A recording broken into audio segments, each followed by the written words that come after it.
The issue of membership in Kahnawake has exploded. Just this past week, construction of a home has been halted here in the community after local residents claim that the owner has no right to build on the territory because she is married to a non-Indigenous person. The Mohawk Council of Kahnawake has taken the position that Mohawk law still exists. Recently, there was some report that a local community woman who had married a non-native and was residing in the community. This was brought to my attention 6 weeks ago, which was later relayed to the council table that they had moved from the location where they were at and begin constructing a new home. Last week, I demolished the home that I've been living in because it's very old and very cold and turns out rotten. It's been too cold for my babies, and so I decided to tear it down and rebuild it. I went to the bank and got a mortgage, and I got it. I met all criteria.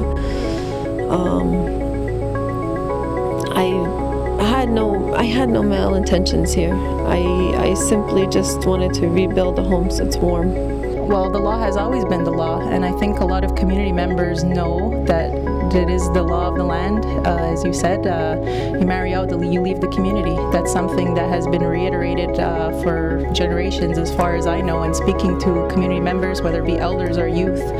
And it just seems that nowadays, I don't know if people feel that it doesn't apply to them, or they don't want to respect it, or whatever the attitude and sentiment is toward the membership law. It is causing stir and controversy in the community. And the controversy continued as rallies, meetings, and marches lobbying both sides of the issue have taken place. On Saturday, September 13th, Kahnawake community members organized what they say is a peaceful march. It began with a tobacco burning at the green space next to the Golden Age Club. Bobby D, there was a march that happened this morning here in Kahnawake in support of and to uphold the current membership laws. Can you tell me, why is this type of march taking place, and why do you feel it's important? I feel that it's important because on social media there's been a lot of talk that there's only 20-30 people that attend meetings, and today proved that wrong. We may not have been thousands of people, but there was people here who supported this, and we all know it growing up. You marry out, you leave with your partner, and it's just important that people came out and showed their support. What do you feel has been some of the bigger misconceptions about this pro-movement, if you will? A lot of people are thinking that it's based on blood quantum, and it isn't. It's just 100% non-natives living in the community that shouldn't be here. Many are renting homes when our own people are living outside of the community because there's nowhere to live here. So we've had several information meetings to let people know, to educate themselves more what this is all about, and it's unfortunate that not everybody shows up and they have their own idea or their own way of thinking about it. Anything else you think is important to add? I hope it continues and that people keep coming out and supporting us, and it's not just supporting us, it's supporting the whole community, because we have to look ahead to 7 generations, and what are we going to leave behind for our children if it goes. So Joanne, can you give us a little bit of details of what the march was about? Well, it's about non-natives living here. We have to take our stand. It's they got a big country to go and live in. Why do they have to live on our little piece of land that we have just for us? What are some of the bigger misconceptions about the membership issue in Kahnawake? That it's not in effect. That you can marry who you want and stay here and not pay any taxes and not pay anything to the government, and the government's who they should be paying to. You know, we're not tax collectors, we're not collecting from anybody, but they have no right to be here. Okay, so Carl, what are your thoughts on the march today? Well, I'm in very support of it. I'm glad to see different types of age groups here. Also backgrounds. This is truly a grassroots movement, whether you're traditional, longhouse, Catholic, Protestant. I mean, we've seen a lot of different types of backgrounds of people, and that's good to see, and I'm glad to see there's a younger generation and older generation all coming together for this very important issue. what do you think is so important about Kahnawake having a membership law that's been in existence for quite some time now, as what I understand? To me, my opinion is to protect our existence as Indian people for our future generations. I won't be here forever, but I want to make sure Kahnawake remains Kahnawake for my grandchildren and great-grandchildren, just like everybody else's future generation. Now, what do you say about the fact that some people are criticizing the movement, saying that maybe it's time to change the law to allow non-native people who are married into the community to be able to reside in Kahnawake and their children and so on and so forth? What do you think about that? Well, obviously they have their opinion, and I respect their opinion, just like I hope they respect my opinion, but the law is the law. It was passed in '81. A lot of work was put into that law, and that's the way it's going to remain. Somebody made a good point where we had these membership hearings, the CDMP hearings, and not one individual attended these meetings and asked to have the law changed. So the law is the law. It was made by our elders, and that's the way it's going to remain. Now, there's a lot of talk, on social media and even in the media that, right now Kahnawake, there's a lot of criticism towards the movement in terms of us seeming racist. What do you think about that? Well, racist is a strong term, and that couldn't be further from the truth.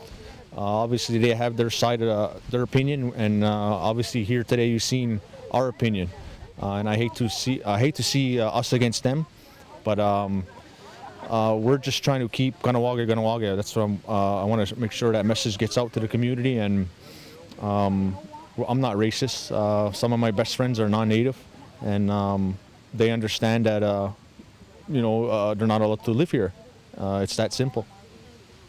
Thank you. Is there anything else you feel is important to add? No, I want to make sure the people of Kahnawake realize that this is a grassroots movement, and it's by the people, and hopefully we can keep Kahnawake for our future generations.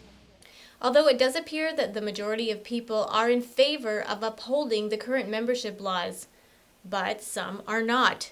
Cheryl Daibo is one of several Kahnawake women who have been very vocal against the current membership laws specific to residency. Daibo says that the group has developed some alternative methods to possibly deal with the residency issue. I just see that our community, Kahnawake, not only just this territory, but our nation as a whole, has all gone through this genocide.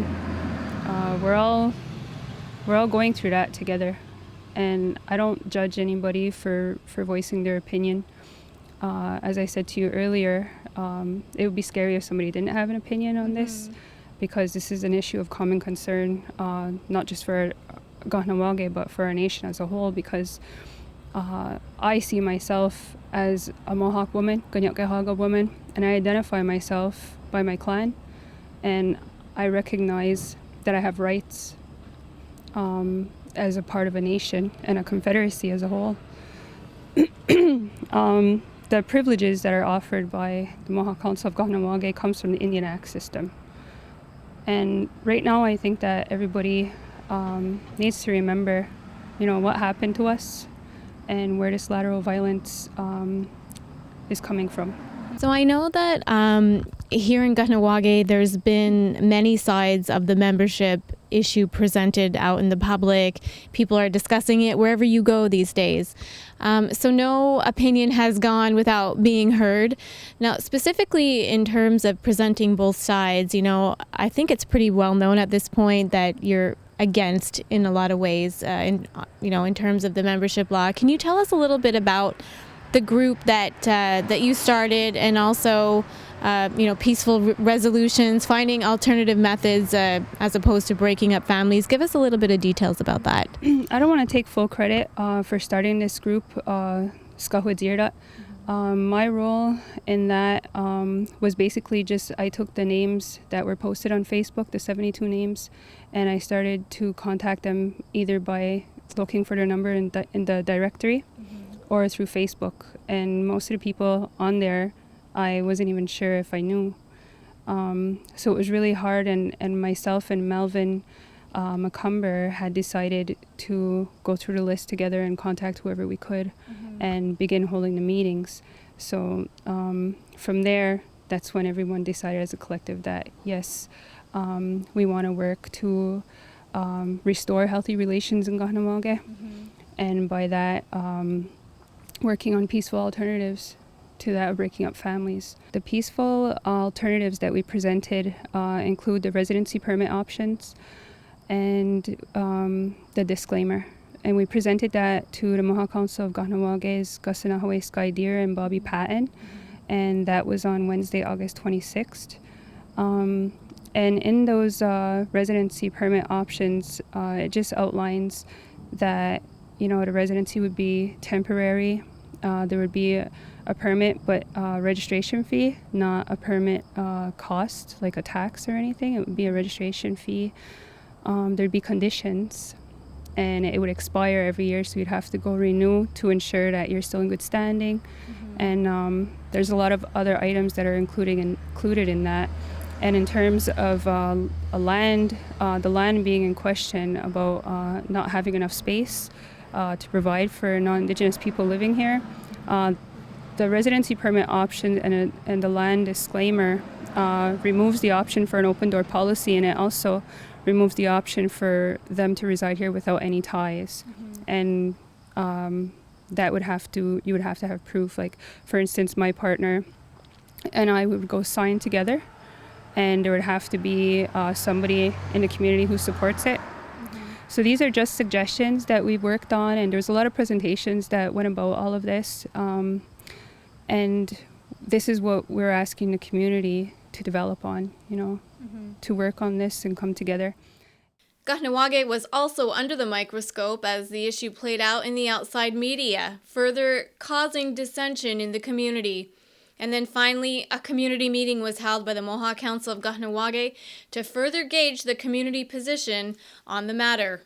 And even that meeting had its own kind of controversy.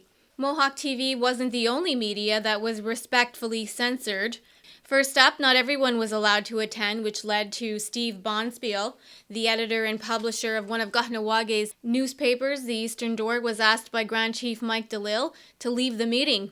Bonspiel obliged, but not before he called the process bullshit as he packed his stuff and left the building. How did it lead to that, and were you aware prior to that you were not allowed to attend the community meeting? Well, I was told 2 hours before by Joe Dellerone that it was only for people on the registry. Of course, I represent people on the registry, I represent people off the registry, I represent the community. So I felt as media that I had a right to be there to cover it for the Eastern Door and K103. And then, Mike basically told me about an hour before not to come, and I did anyways. And the end result was a vote. Those in support of Steve staying, could I see a show of hands? One hand, please.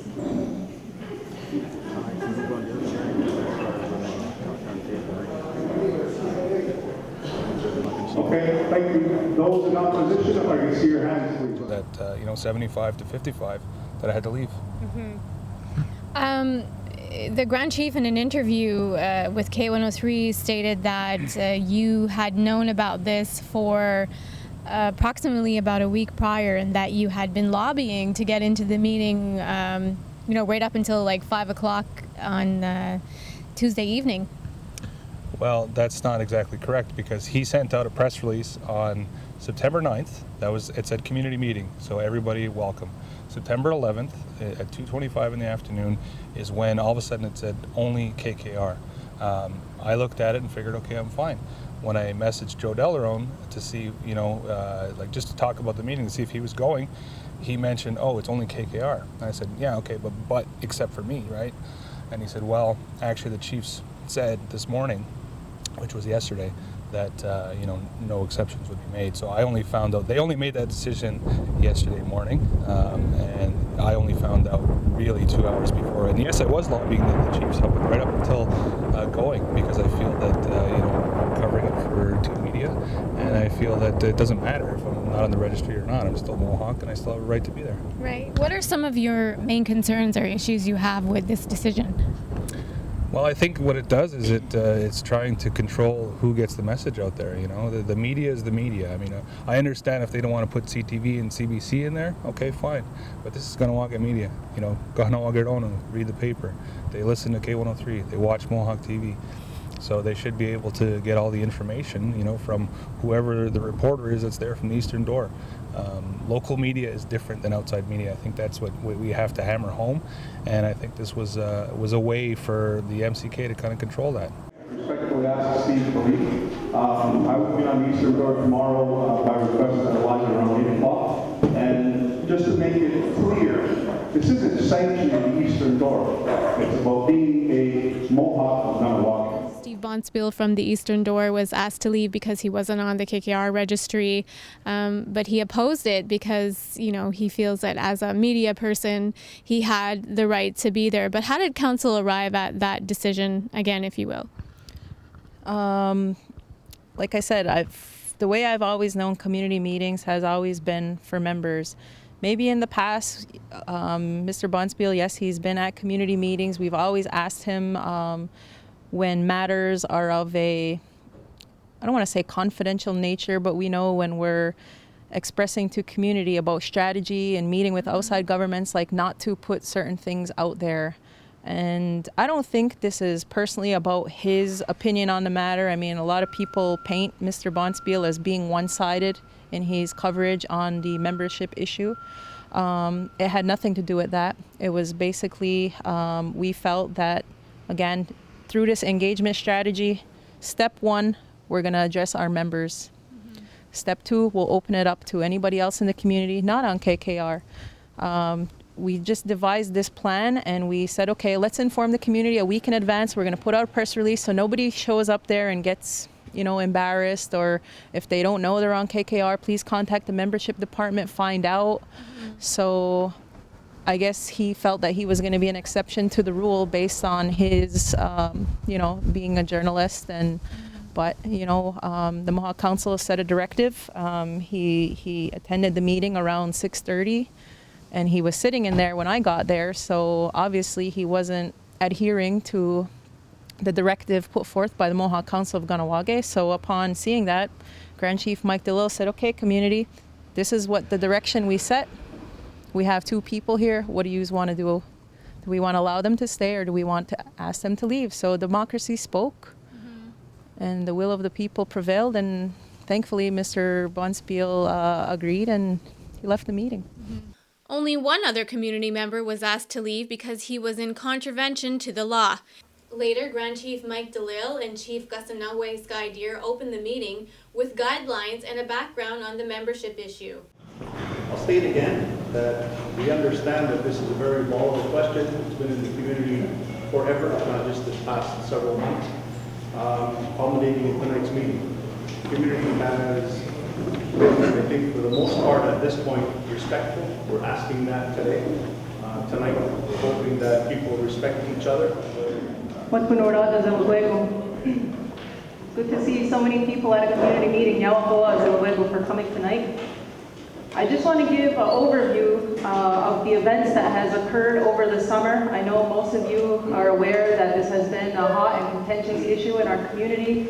And I just wanted to give a timeline to bring everybody up to speed so everybody knows a lot of the events that have taken place over the summer up until and leading into tonight. Community members then took to the podium, so to speak, and expressed their opinions.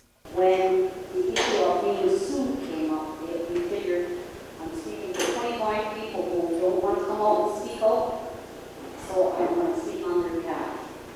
In all respect, we understand that the laws are there. We understand that what we need to do is to make sure that what happens in Kahnawake is our choice.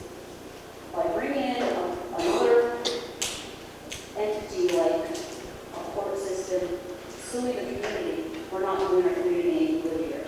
We're opening the door to a future that's very unstable. And I agree with them that we have to do something now, and we have to talk about it, and we have to have these conversations going on. Now you talk about 1973.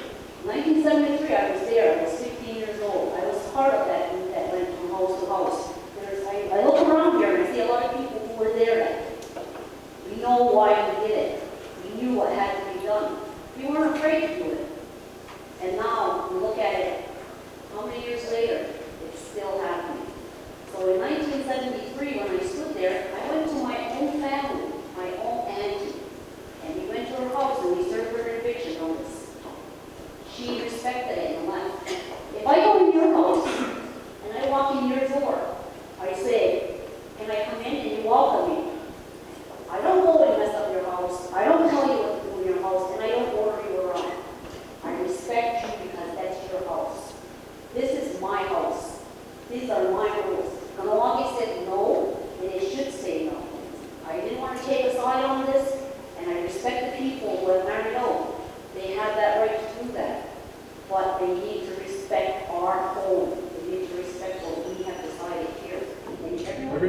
knows the rules. Everybody was told when you were a kid.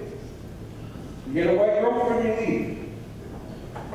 I know a lot of guys that, you know, there's people in Brooklyn, there's people in Ontario, all over. They left, they didn't complain. They know the rules.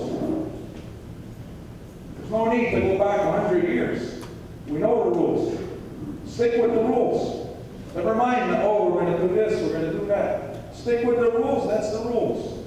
We're making a big debate for nothing. The rules are the rules. Well, my grandfather was chief for 45 years. He kept our people safe. He never let the government come into Kahnawake and take our land. Never took the sea there. And then when his daughter got married to a man from the other side of the water, he said, okay, you can have the ceremony in the backyard. But when the sun goes down, he says, you got to go back on the backside. You're no longer above water. You can't sleep with it. You become visible. Well, you can't stay here. You can't make children. It's not against anyone else or any you can't choose who you love. I mean, it's all, you know, whatever we have to do. But there is laws that's been entailed in our peoples since the beginning of time. It's not like it's a racial war against anyone. Race, color, creed, religion. It's not about that. It's just that we're so small as people now that, you know what, we're on a postage stamp like we always say. And then now, you look at the big flag, like the American flag or the Canadian flag, see, you only see a little quarter of it. And that's what people know. I believe a lot of this anger comes from the fact that this law and this mentality, if you marry or get out, a lot of that anger. I went to meetings and I talked to people and I said, I wanted to face people and I wanted to be honest. I'm not afraid of my choice to have children.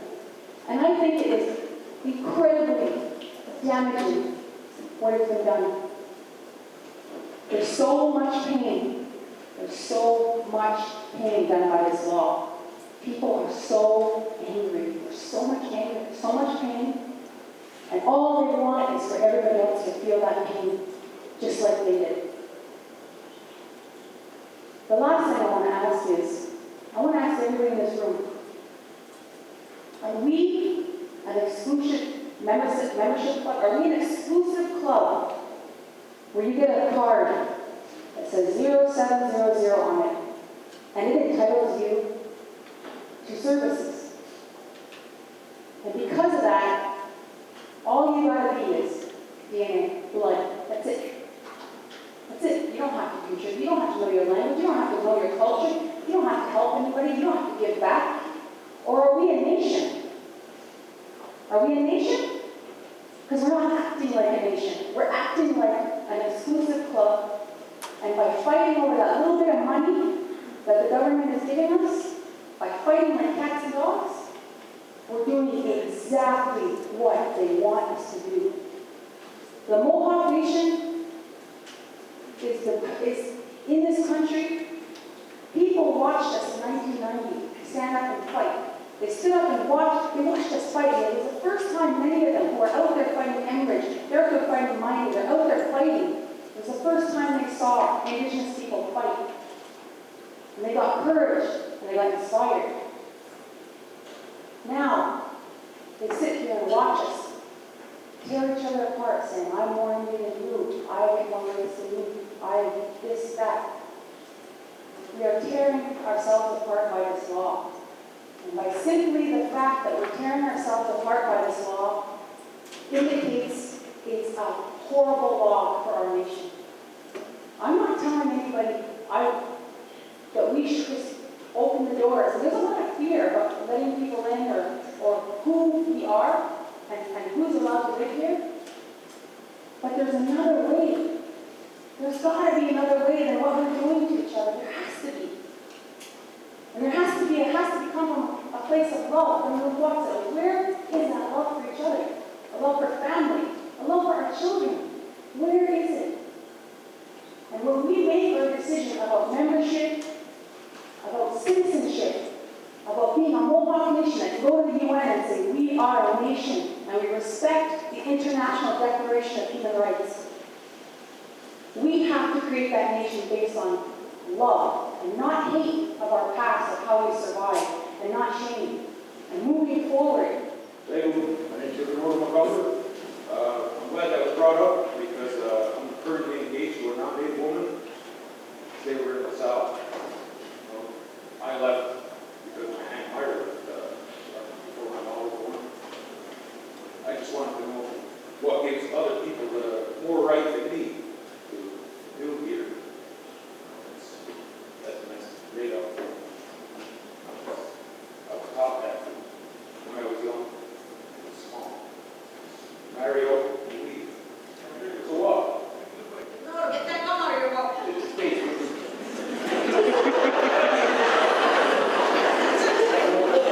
leave. Go to another community. I'm 8 minutes away. Look, does it look like my family getting torn apart? Anybody? Monique, does it look like we're being torn apart? There you go. Go to a surrounding community. Simple as that. 5 minutes, 8 minutes, 10 minutes. Not going to hurt anybody. Simple as that. Point solved. That's what we're lacking.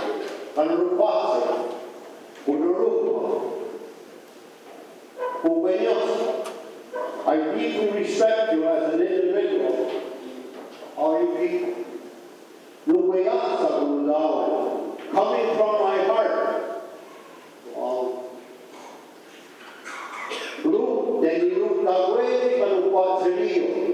This being a good medicine between both and all our bodies. Maybe I'm talking too loud, somebody has their ears covered. But anyway, and I wrap this feeling between us.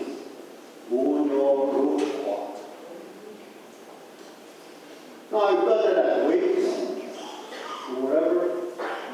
Maybe time doesn't allow it. But if everybody can get up, everybody stand up. Somebody needs a 5-second thing. Now, the person,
Even some of the Mohawk Council of Kahnawake chiefs weighed in on the issue.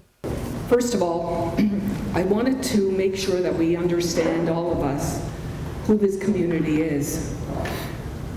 If we examined our lineage, each one of us, and we thought back to where we live, and if we've ever been across the country and we look around at other reserves and we see the Umwahumwe there, and we look at us and we look at our eye color and our hair color, and it makes us really worried. And people say to us, when you're away at school, you don't look very Indian. So it's always been a little bit of an issue for us. But you know, this is a community that's on the eastern part of the country. We were the first ones that encountered the colonizers. And we were the first ones that were out there with our men, our military. And we didn't always win, and we lost a lot of our people. And because we lost a lot of our people, we took captives. And those captives we always recognized as part of our people, and they helped us to grow as a community. So if we captured a lot of Irish people or Scottish people, they became part of our community. And we didn't throw them away, and we grew ourselves on them. So as we go along, this is the community we are right now. And the thing that I was most concerned with was that the CDMP process, this new process of legislating, is one that can deal with detailed statutory, administrative kinds of law. We can do that successfully, we don't have a problem. But then we get into an emotional issue, and that's the membership law. And we cannot maintain an audience because it's just too hurtful. And I've been in those. It's hurtful, and people just don't see things for the future. And we're afraid, and we don't have land enough for all these people that could be coming in. So that's been our concern. But you know, when I looked at this whole situation, I saw that we're all families here. And if we've got a non-Indian spouse, we have children. Those children have Mohawk blood. And if you've ever read any historical stuff, you'll see that the old chiefs in the old days, back to the 1600s, used to say, we can't afford to lose one drop of Mohawk blood. And so that's why we kept this community going. And we saved the western part of Canada because we continued to fight and make our own strength based on this population. We've grown ourselves. Whether we're Irish or Scottish background or French Canadian, we've grown. And we cannot, and that's the thing that I find the most damaging, we cannot all of a sudden throw out families that have children. It doesn't matter if there's a white spouse there. He's not taking anything. He may be living here. He's paying his taxes somewhere. Would be nice if he made a contribution to our water and sewer works. I mean, we could stand to have some money to keep extending. But the children, those children, whether they have 10%, 20%, 30%, 40% Mohawk blood, are our people. And you know, in 2 generations, we're right back up there. And when I say we're back up there, I think we're lucky if we get to 60%, given our background. I am one of those ones that was brought up all my life from grandparents and grandparents. My brothers, I love my brothers, married out, but when it comes down to it, you can go to the UN or wherever it may be. But when it comes down to it is respect for the law, for people. And he respects the law and he respects the people. He lives off the territory, he loves his family, his kids are here every day, he works here. He hasn't lost or gained anything. He's still a member of this community, but he can't participate in anything. You want to talk about her? Yes, it hurt my family 22 years ago. We still live it today. We've lived this way. He owns land, he wants to build a house. Everybody tells him to build a house. But he's man enough to step back and say, I respect the people's voice, the law. That's the law that was created by our elders. People that we're supposed to respect. I respect the law, I respect our elders. And it's unfortunate, it's separated in our community. But we all have to come together some way and try to make this law work. Who knows how it can work, but we have to work some way. That's all I have to say. The meeting lasted nearly 3.5 hours, and within that time frame, several issues were raised about the membership law's legitimacy and where does the community go from here on this matter. Grand Chief Mike DeLille responded. The law is currently in review process through the decision-making process, Kahnawake Legislative Coordinating Commission, and it's been so, like I said, since January of 2013. There's been 18 opportunities for this to be discussed in terms of the allowance of non-natives. It hasn't happened. The law is still in force. There are problems, obviously, with the suspension of activities of Council of Elders and the inability for decisions to be made. We've been trying to deal with it since 2007. A lot of that hatred, as you put it, some of the bias that we witnessed, I'll leave it at those 2 points anyway, are part of the reasons why there was a suspension of activities, because we saw it happening amongst ourselves. I will agree that there's a hell of a lot of healing that needs to happen. I know it's not going to happen tonight. Maybe some people will be prepared to hear other people's points of views, and that's the hope. But we don't represent the Mohawk Nation. I would like to know what that position is, because realistically, you're right. We should be talking about membership. It's not an exclusive club. We're looking to reformulate that and call it the Kahnawake. But realistically, the larger issue is citizenship. And we can't determine that here in this room or as the Mohawk Council of Kahnawake. I would truly like to hear what the nation position on this is, because all due respect, we're not 1492, we're not in desperate need right now. Yes, we need some healing and we need some careful word choosing, but I just don't believe that this can be determined by an outside court. I appreciate the patience that the community has shown tonight. The majority of people, obviously, that went up to the mic are in favor of maintaining the direction as is. Community can change, law can change, and we're not about to say, that's it, that's all. But at this point in time, it is Mohawk law, and that's what the community has decided. 81 moratorium, 84 law, 2002 law. It's gone through an amendment process. That part of it is coming to conclusion. 3 hearings in the community, 30 days consultation on that, or information on those amendments to the law. Hopefully we can empower the registrar and close out that process. It's not going to determine the outcome of these discussions tonight, but the door is still open for people. I remember having conversations with people 4.5 years ago based on those letters of non-entitlement saying there's a possibility, maybe a high probability of people in the community who want to change it. That opportunity still exists. I agree we should go to referendum at this point, and I've been on both sides of that fence saying maybe it doesn't, to have a definitive answer once and for all. Tonight, after hearing a lot of community members, I don't believe it needs to, but once again, we held a scientific poll, a technical poll in the community only 3 years ago, and the numbers were very strong, insisting that that be maintained. The current code that's going to go through amendment again strengthens that position in many, many ways. Some people will say unfortunately, but again, it's based on community wishes. Yeah, and people will say there's only 5 people, only 12 people. Well, people tried saying there's only 12 people that made the laws prior to the community decision-making process, and you're looking at it. We gave the opportunity, you got to start drinking the water, people. It's there. It's your process, it's your laws. Get engaged if you want it to change, because it's not going to change you. So, Gus, last night's community meeting on membership, what are your thoughts on how the meeting went? Well, first of all, participation was excellent. I've never seen that many people at a community meeting. We estimate somewhere between 325 to, upwards of 400.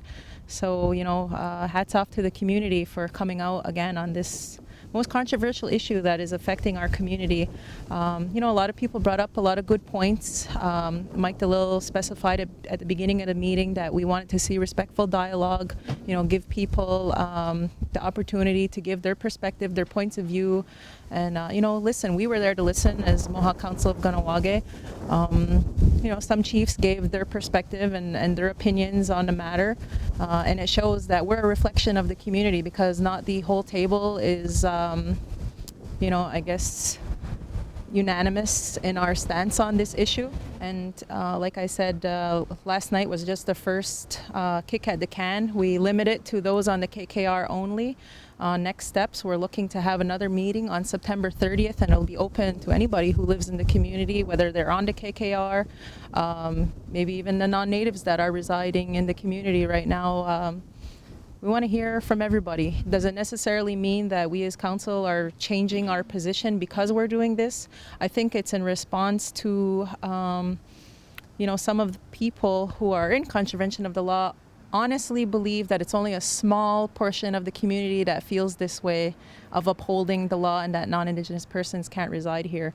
So we are having to go through this consultation phase again, and it's time consuming. It brings up a lot of anger and bad feelings in people. So I hope after this time around we could finally put this issue to rest for a little while. I don't know if we have to put a time frame on it and say, okay, we're not going to address this now for the next 10 years or something like that, because we know the community can change. And I think that's why after 33 years, we have to do that litmus test again to engage our community and see if this is still the will and sentiment of the Kanien'kehá:ka of Kahnawake. One of the issues that was, brought up, I'm not sure where it derived from. It could be community driven or even within the Mohawk Council, but the issue of holding a possible referendum to settle this matter once and for all. Where do we stand with that as a community? Well, what we're looking at is this might have to go in two streams. We know that right now the community decision-making process is the venue for laws to get changed. When we had the 18 consultation hearings, it wasn't ever addressed or brought up about non-Indigenous persons residing in the community. We selected our 3 reps. We had our drafting team. We completed it yesterday. So as of the end of the month, it's going to be posted to the community for 30 days. And we want to direct people there to be able to say, are we getting the law right this time? Mm-hmm. Now, this whole idea and notion about non-Indigenous persons residing in the community, because it wasn't addressed in the first round, we're going to have to ask the community if we want to open up the scope now to incorporate this and discuss it. I personally feel that this issue of residency doesn't belong in the membership law, because membership recognizes who is a Kanien'kehá:ka of Kahnawake and who could reside in the community because they have lineage or because they're approved member to stay here. With regard to residency, we might need a whole new law, because there's also been discussion in the community about what about people who commit major crimes and about removing them from the territory for not adhering to certain rules and things that we set forth for our community. So this residency debate, I think, is a whole separate forum from membership, and maybe that's something I'm going to strongly advocate for at the next CDMP membership hearing, that we look at two separate laws altogether. The membership law that recognizes Kanien'kehá:ka of Kahnawake, and a residency law of who could actually reside in the community. So at this point, there was a lot of talk about, obviously, the meeting last night wasn't going to solve anything. Where do we go from here as a community, and what is the Mohawk Council of Kahnawak's plan in the future? So the referendum question that you asked just prior to this, in conjunction with CDMP, we feel that maybe some kind of process or a vote or an affirmation of the people needs to be incorporated in CDMP, because we know we're never going to be able to consult 6,500 members. Mm-hmm. But we know that there are people in this community that have strong opinions on this matter, but don't want to go into a forum like the meeting last night or like CDMP and give their opinion publicly because of their positions, because they own businesses in the community, etc. They don't want to be perceived as being for or against because how it's going to impact them personally. So we're trying to come up with, if CDMP decides this residency idea is going to go in a different way, like that it would be separate, I think we should have some kind of a vote or referendum to see if community members want this non-natives living in the community question to be asked in a way where people could be discreet about their position on it. So we're trying to look at both ways, because we know, like I said, right now the way to change law is CDMP, but in order to affirm the will of the people through a larger consultative phase, we might have to look at some kind of vote. The issue is far from being resolved, and over the next several months, there will be other opportunities for community members to discuss this issue out in the open. The Mohawk Council will continue to consult the community through different forums, and they hope the community will engage in that process. Reporting for the Kahnawake Mohawk Television Network, I'm Regan Jacobs.